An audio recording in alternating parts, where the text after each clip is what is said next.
Halo Sobat Investor, balik lagi dengan Stock Horseman. Hari ini kita akan bahas PDKT, pelajari dan kenali emiten dari PT Mega Perintis Tbk atau kode sahamnya Zone. Namanya Mega Perintis, kenapa kode sahamnya Zone ya? Nanti kita cari tahu. Jadi, kalau dilihat teman-teman iseng buka aplikasi sekuritas teman-teman, rekan-rekan investor, lihat nih, masukin kode Zone. Di tahun 2021 harganya tuh biasa aja. Di tahun 2022 dia harga udah to the moon. Dan sekarang cukup stabil lah di tahun 2023 ini atau di akhir menjelang akhir 2022 cukup stabil sampai tahun ini. Nah, gimana prospeknya di tahun 2023 ini nanti kan kita bahas.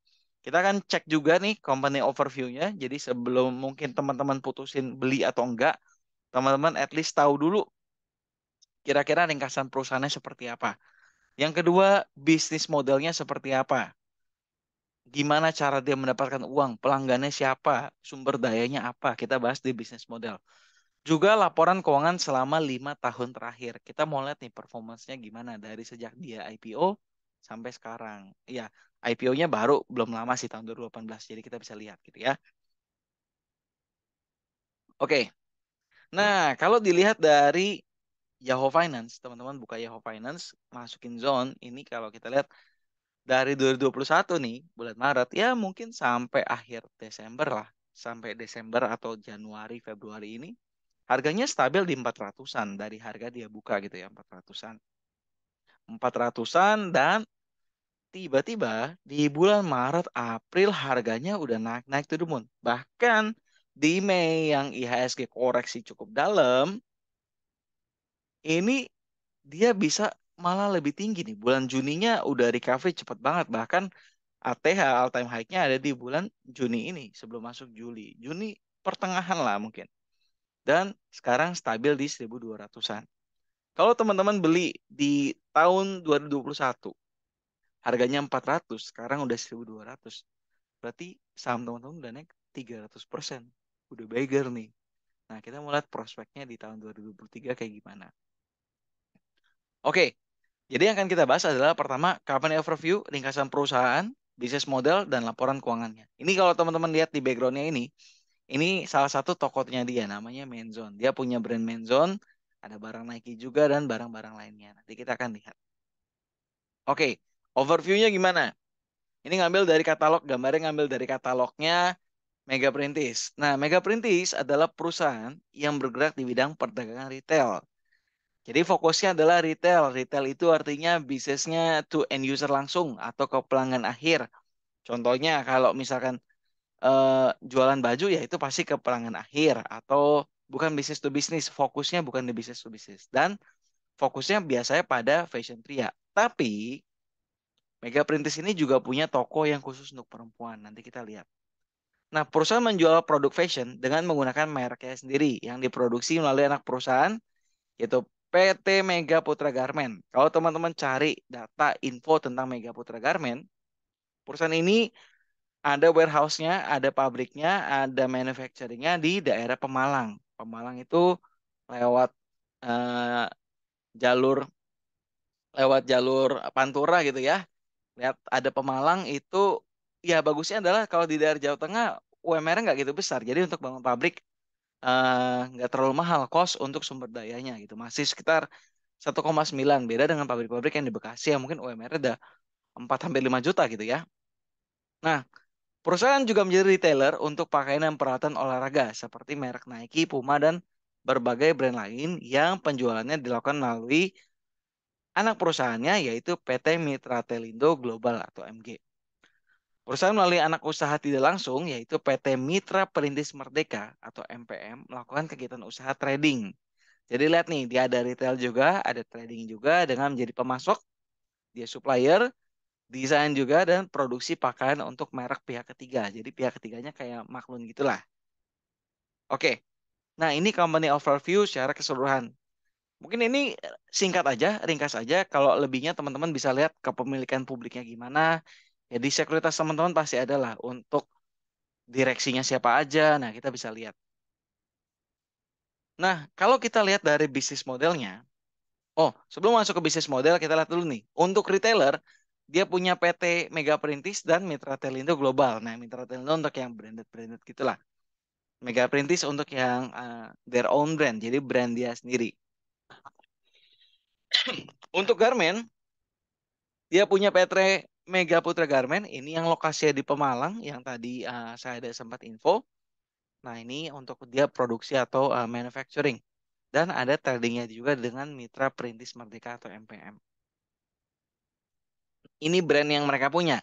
Kalau teman-teman ke mall, misalkan ke Mall of Indonesia atau ke Pondok Indah atau ke Ion gitu ya, ada Menzone, MOC, dan Menstop. Nah, yang untuk perempuannya ada namanya Minimal. Kalau nggak salah, waktu itu pernah lihat kalau nggak salah ya, brand ambasadornya itu kalau nggak salah Titik Kamal gitu ya.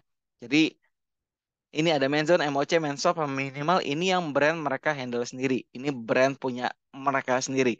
Saya kalau Nike, Adidas, Puma, DE, Salon, Zone, Cellzone, sama Levi's kayaknya punya yang lain nih. Kayak Cellzone kayaknya masih punya sendiri. Cuma kayak Levi's, Adidas, Puma, Nike kayaknya punya punya lain gitu ya. Dia ambil, dia bantu jualin. Nah, ini dari brand yang mereka handle. Bisnis modelnya adalah kita lihat dari segmentasi konsumennya dulu nih. Toko orang-orang yang masuk toko MOC, yang masuk toko Menzone ya, rata-rata tuh dewasa muda.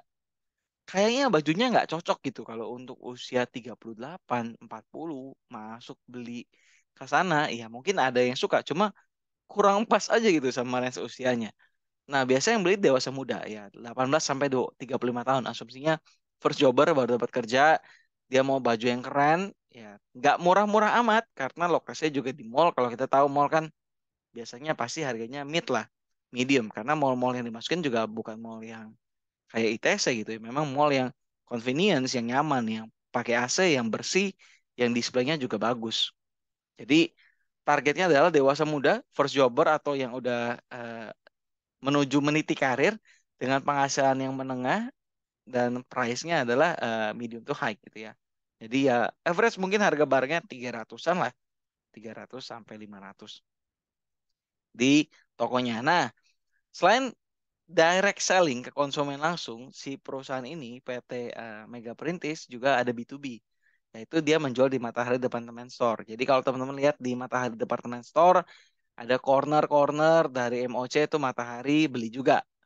Mungkin nggak tahu ya sistemnya, mungkin bisa jadi konsinyasi, bisa jadi beli putus atau dengan perjanjian tertentu dengan TOP tertentu. Nah ini B2B salesnya dia. Jadi penghasilan dari B2B lumayan loh. B2B dari Matahari mungkin sekitar 20 sampai 30%-an kontribusinya dibanding dengan retail.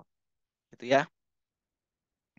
Oke, customer relationship. Jadi bagaimana dari brand ini, dari perusahaan ini membangun hubungan dengan konsumen ya pasti dari online store-nya mereka, sosial media udah pasti sama offline store. Jadi keberadaan offline store malah ini pemain penting. Jadi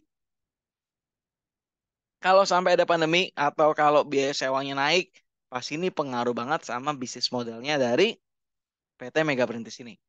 Channelnya. Jadi channelnya retail shopnya dia banyak banget untuk menyampaikan nih gimana sih cara si konsumen atau si customer dapat value-nya, dapat nilainya ya. Pasti ada perantaranya itu retail shop kalau dalam kasus Mega Print di sini. Ada Menzone, MOC, Minimal, Menstop dan toko-toko lain yang dia punya yang tersebar di berbagai pusat perbelanjaan atau mall gitu ya. Value proposition. Apa sih yang ditawarkan? Dia punya elegan display dan trendy juga. Jadi kalau kita lihat batiknya, kalau dipegang bahannya sih good quality ya. Aku nggak bilang bad atau super premium quality, good. Tapi desainnya ini menarik, displaynya ini oke. Dan produknya tuh up to date. Jadi kalau dilihat hari ini mungkin dia displaynya itu, mungkin minggu depan udah beda lagi displaynya. Jadi dia produknya cukup up to date gitu ya. Dan mid quality, jadi kualitinya cukup bagus, oke. Clothes for men or women, jadi mereka buat cewek dan cowok, ceweknya di minimal, nama brandnya maksudnya minimal, sisanya cowok dan dimension, emoji dan lainnya. Ya kalau kita lihat bahannya cukup oke kok. Mid range price, jadi price-nya bukan yang murah, enggak, dibilang murah enggak karena jualannya di mall, pasti sewa mahal juga, bayar karyawan juga. Nah, ini harga mid range. Dan convenience boutique. Jadi kalau kita ke butiknya Menzone gitu ya, enak tuh ngeliat-liat, dia ada kamar pasnya juga, adem juga, displaynya juga bagus banget, ada corner untuk sepatunya, ada tasnya, ada band pinggangnya, ada baju-bajunya gitu. dan online selling juga. Nah, revenue-nya dari mana? Perusahaan ini dapat duit karena retail shop pasti dari customer akhir. Jadi dari toko-tokonya dia itu yang mendatangkan duit. Terus B2B selling ke Matahari, trading, ingat di sebelumnya kita ada bahas dia punya perusahaan trading dan manufacturing. Manufacturing yang Mega Putra Garment ini yang di Pemalang, nah itu manufacturing. Activity yang dilakukan apa? Yang pertama, karena manufacturing pasti manufacturing. Yang kedua yang menarik adalah import produk. Nah, kalau teman-teman lihat di labelnya, mungkin ada beberapa pakaian yang dimention itu impor. Diimpor, berarti kalau diimpor itu, dia beli jadi, men. Ya, dia beli jadi. Kalau diimpor tuh namanya dia beli jadi, mungkin dia pasang merek sendiri. Tapi mungkin desainnya dia yang request. Yang request desain, model, warna, nanti dia beli gitu ya. Menurut saya ini oke juga. Kenapa oke? Karena mungkin manufacturing sendiri untuk pabrik pabrik garmen ya kan kita lihat banyak di berita nih garmen-garmen lagi sulit banyak pabrik garmen dijual gitu ya. Ini salah satu alternatifnya ya kita daripada kita capek buat pabrik garmen, bayar karyawannya banyak, bayar serikat buruh, belum izin ini itu, belum cost of operationnya ya mending ya kayak Nike di outsource aja ambil dari barang lain gitu dimaklum. Itu cukup oke juga. Gitu. Jadi kayak trading lah. Dan kita ternyata kalau dibaca juga lebih dari 20%, mungkin 26% kalau nggak salah ya. Ini dia juga ada ekspor gitu, penjualan ke luar ekspor. Resource-nya, pertama dari trading, dari Mitrelindo Global, itu dia ada trading juga, masukin barang. Manufacturing dari Mitra Putra Garment, sama retail shop, yaitu Mega Perintis. Nah ini key resource atau sumber daya yang mereka gunakan. Ini yang menjadi kekuatan mereka untuk mendeliver barang-barang yang berkualitas sampai ke konsumen. Partnernya siapa? Yang pertama mall pasti. Karena toko-tokonya pasti di mall-mall. Jadi dia pasti tergabung dalam asosiasi mall. Yang kedua, brand owner. Jadi kayak Nike, Puma, atau brand-brand terkenal pasti merupakan partner dari Mega Perintis ini. Karena iya, Mega Perintis adalah salah satu agen distribusi untuk brand-brand besar ini.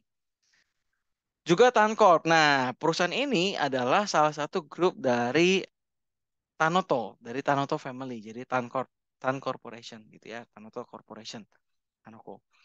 Terus ada supplier garment juga, otomatis mereka minta benang, bahan, ada supplier garment juga dan Matahari Department Store yang merupakan partner dan customer juga. Cost structure-nya, biasanya kalau mereka manufacturing berarti mahal di biaya bahan baku. Bahan baku biasanya ada yang diimpor, ada yang lokal gitu ya. Impor itu pasti pengaruh terhadap suku bunga, pengaruh juga terhadap kurs yang berlaku. Biaya operasional biasanya lihat juga dari mallnya, okupansinya, mallnya rame, biasanya biayanya mahal. Terus juga biasanya mereka lihat nih apakah biaya operasionalnya selama COVID bisa didiskon atau enggak. Nah ini biaya operasional sebenarnya berpengaruh besar karena mereka sewanya di mall. Nah, terus biaya sewa mall juga, sorry, biaya operasional di sini adalah biaya sewa mall. Operasionalnya sendiri adalah biaya running their business. Contoh, bayar karyawan, atau manajemen, atau SDM, atau biaya operasional seperti maintenance mesin, dan lain-lainnya. Logistik gitu ya. Terus ada biaya kurs juga. Nah ini cost structure mereka. Oke, jadi kita udah bahas dari segmentasi konsumennya, yang dia sasar, yang dia targetkan. Terus ada relationship with customer-nya, dia bangun seperti apa, channel untuk deliver the value-nya kayak gimana, terus nilai-nilai yang mereka tawarkan dari barang produk mereka, cara mereka dapat duit, source-nya dari mana, dari retail shop dan lainnya, aktivitasnya, resource-nya, dan partnernya dan lainnya. Nah, kita mau lihat nih dari data selanjutnya. Financial Statement Review. Jadi kita mau review dari laporan keuangan di 5 tahun terakhir. Oke, kita coba buka filenya laporan keuangan di 5 tahun terakhir. Sip. Nah, ini kalau kita lihat laporan keuangan dari 5 tahun terakhir, jadi perusahaan tuh IPO-nya di tahun 2018, kita bisa lihat secara ekuitas atau modalnya itu tiap tahun bertumbuh, kecuali tahun 2020 ini cukup dalam nih. 2020 minus 14%. Ya ini wajar lah ya, semua bisnis kena impact, apalagi bisnisnya dia di mall. Pasti kena tuh, mall pada tutup. Siapa yang belanja di mall kan tahun 2020 kan? Nah, ekuitasnya kalau dibanding tahun ini, tahun 2022 di setahun kan ini meningkat ya. Ini sebenarnya 337, cuma karena kita mau setahun kan kita kali 4 bagi 3. Jadi estimasi tutup tahun ini di 449 ya ekuitasnya. Ekuitasnya naik cukup bagus gitu ya. Ini dari ekuitas cukup bertumbuh di tahun 2020 turun, 2021 recover 283 cukup bagus dan em, ini 449 atau 58%. Nah, ekuitasnya mungkin tertinggi nih di tahun 2022 gitu ya. Cukup bagus. Net profit Net profit juga meningkat dari 25%. Ini 25% dari tahun 2018 ke 2019. Pandemi menerpa, ini langsung bocuan 37 M, 37 miliar lebih. Terus langsung untung lagi sekitar 30 miliar dan 80. Nah, ini salah satu yang cukup besar sih kayaknya ya. Cukup besar loh untungnya dia ini. 62,4 kali 4 bagi 3. Oke. Jadi kalau dilihat ROE-nya adalah 18% kalau sampai akhir laporan keuangan ini. 18% jumlah sahamnya ada 8,870 jutaan, 0,87. Nah, stok value. Kalau secara PBV, price per book value harusnya harganya 516-an. Tapi ini kalau kita lihat ya, di 2021 akhir ini harganya udah mulai mahal nih sahamnya.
Nah, wait. Oh, oke. Sorry. Ini di 2021 di bulan Desember kalau nggak salah tutupnya di 414 gitu ya. Sahamnya 414. Jadi selama 2021 masih murah. Di 2022 nih, 2022 akhir baru naik ke 12,40 gitu ya. Ini saham 12,40. Nah, jadi naiknya signifikan banget nih. Stock price-nya sampai 200% atau 300% lah. Ini value-nya naik dari PBV-nya naik terus tiap tahun kecuali tahun ini doang 2020 turun lagi mulai recovery pelan-pelan dari value-nya mulai naik. Nah, PBV-nya ini dari 2,1 turun 1,5 turun lagi di 1,3 dan naik ke 2,4. Kalau diambil rata-rata 5 tahun ini, kita anggap rata-ratanya ya. Berarti rata-rata PBV-nya itu di angka kita cek PBV-nya kalau murah di angka 1,7 atau di angka 1,7 sampai 2 lah. Ini masih murah PBV-nya. Tapi sekarang udah 2,4-an. Jadi ya kalau secara PBV cukup mahal. Nah, yang menarik adalah kalau PBV di 5 tahun terakhir kita lihat rata-rata 1,7 berarti 2,2 mahal. Tapi bisa dibilang gini juga. Kalau teman-teman lihat dari perusahaan mitra di Perkasa atau Mapi gitu ya. Itu rata-rata PBV-nya di angka 3 gitu. Jadi secara industri garment mungkin PBV 2 nih bisa dibilang ya sosok lah, nggak terlalu murah, nggak terlalu mahal. Cuma cukup over value gitu ya. Harusnya PBV satuan gitu yang menarik. Nah ini oke, IPS-nya di 96, IPS di 96 di tahun 2022, jadi Pairnya ada di 12,97. Ini pair 12 ini artinya kalau gini ya, kalau pairnya masih di angka 10 sampai 14 artinya harganya normal. Di bawah 10 kalau perusahaan di industri ini mungkin pairnya bisa dibilang murah gitu ya. Kalau di atas 15, wah itu pairnya berarti udah mahal. Berarti sekarang ini masih kategori yang sedang lah, dibilang murah enggak, dibilang mahal memang mungkin sedikit lebih mahal. Akan menarik kalau pairnya ya di bawah 10 itu gitu. Jadi ini menurut saya kemahalan dikit. Kalau kita bisa dapat harga di pairnya 10, ya which is itu lebih better lagi ya. Itu harusnya lebih better. Nah, yang perlu diperhatikan yang menarik adalah tentang hutangnya dia juga nanti akan saya bahas. Jadi overall ini nih pembahasan dari IPS-nya. Nah, proyeksi 2023. Kalau kita proyeksikan pertumbuhannya 15%, normal aja. Misalkan kita asumsi pertumbuhannya 15% ya. Contoh, kita asumsikan pertumbuhan 15%. Berarti kalau ini nih, ambil rata-rata 5 tahun terakhir. Ini kan rata-rata di 298 nih. 298, oke. Rata-rata tumbuhnya itu, sebentar, sorry.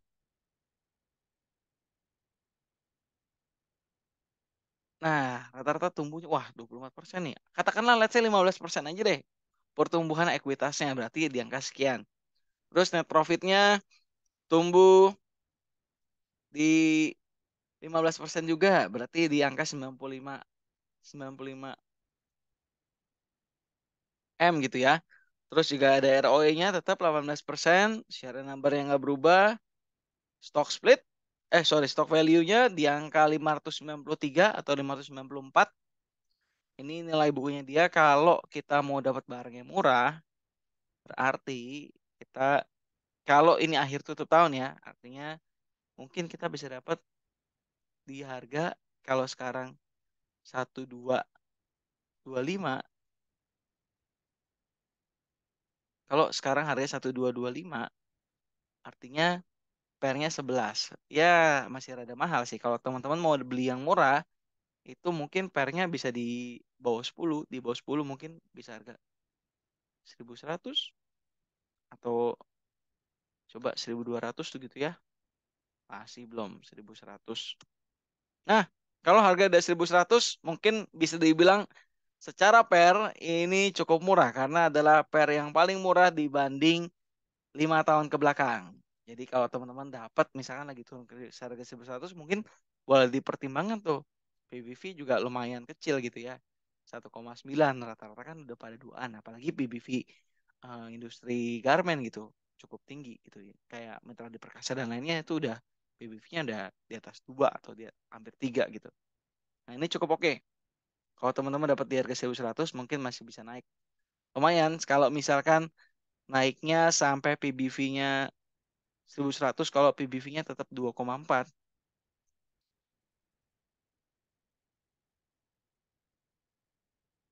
Berarti teman-teman masih bisa naik sekitar 300-an dari 1100 ya, naik 300. Berarti kalau kita hitung naiknya berapa persen ya? 1100 kurang berarti kurang 900 berarti 300. 300 bagi 1100. Yap, kemungkinan teman-teman bisa naik 27% dengan asumsi kalau teman-teman beli di harga 1100 di akhir tahun dengan asumsi pertumbuhannya sesuai skema ini, kemungkinan teman-teman dapat untung 27% kalau dapat harga di harga tadi 1100. Kalau harga sekarang harga di 1225 dikurang 1400. Sorry, 1400 dikurang harga sekarang 1225. Berarti harganya 175. Nah, kalau 175 dibagi 1400 berarti teman-teman masih bisa naik 12 persennya 12 persen 1 tahun, nggak gede lah teman-teman. Masih banyak yang lebih menarik gitu ya. Jadi kalau teman-teman mau returnnya 20 persenan atau ya estimasi lah ya, ini disclaimer on nih. Biar nggak dikira pom-pom, disclaimer on. Kalau dapat harga 1100 mungkin masih bisa naik sampai 1400 gitu. Oke. Nah, yang paling penting adalah yang harus diperhatikan dari perusahaan ini adalah ini. Nah, ini teman-teman, kalau kita lihat di financial statement yang paling penting adalah sebenarnya ini. Performance comparison.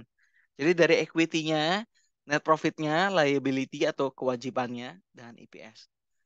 Rata-rata nih liability-nya gede. Sebenarnya ini perusahaan yang industri ya kayak gini ya, fashion atau retailer fashion gitu. Rata-rata sih kalau dilihat ya liability atau utangnya sih cukup gede-gede gitu. Nah, ini 2018, 19 utangnya terus-terus naik ya. Nah, yang paling kasihan sih nih di 2020 nih net profitnya minus, EPS-nya juga minus. Tapi dia bisa recover lagi goodnya di 2021 dan 2022. Ini cukup bagus ya. Ya kita berharap sih semakin bisa efisiensi sehingga ininya bisa berkurang nih. Sehingga cost-nya bisa berkurang. Oke, jadi itu EPS-nya juga bisa kita lihat bertambah. Secara kinerja perusahaan bagus. Tapi ingat, kalau beli perusahaan bagus, pastikan belinya di harga murah. Beli perusahaan bagus kemahalan juga sahamnya nggak akan kemana-mana. Nggak naik tinggi. Jadi untuk saham ini kesimpulannya, performance-nya bagus. Tapi untuk harga sekarang belum harga murah. Kalau teman-teman mau beli ya estimasi kenaikannya udah dilihat di pembahasan tadi. Ya kurang lebih segitu selama berjalan sesuai rencana. Tapi kan market fluktuatif. Jadi teman-teman selain dengar ini, do your own research. Gitu ya. Oke, sampai ketemu di pembahasan emiten selanjutnya. Bye-bye.